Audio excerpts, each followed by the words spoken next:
There is one organ which causes high blood pressure, and it's not what you think. And there are specific exercises you can use to target and fix your blood pressure easily. No diet, lifestyle changes, or medication required. Check the link in the description below, but for now, today's question. The question: how high does blood pressure have to be to increase stroke risk? Your blood vessels are like hoses. They're built to withstand a certain degree of pressure from within, i.e., blood pressure, and can even withstand short increases in that pressure with little harm. When the pressure within the vessels is quite high for a long time, it weakens your blood vessels.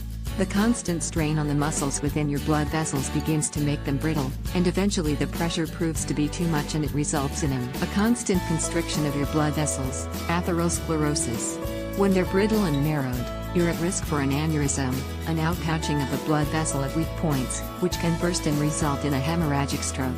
The narrow vessels mean that it takes less arterial plaque buildup to occlude, block, the blood vessels, and when it becomes significantly blocked, it can result in an ischemic stroke. Blood pressure is also the amount of pressure the heart must pump against in order to move blood forward.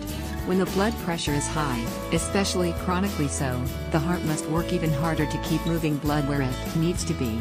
Constantly working harder than normal to move blood forward can actually wear out the heart muscle and result in heart disease and heart failure. It can even result in unusual heart rhythms, like atrial fibrillation, which is where the top chambers of the heart quiver slightly rather than actually contract. This results in a limited amount of blood movement from the atria to the ventricles below, and when blood sits in one place for a while, it can start clotting. Those clots also increase your risk for an embolic, ischemic, stroke. I hope that helps.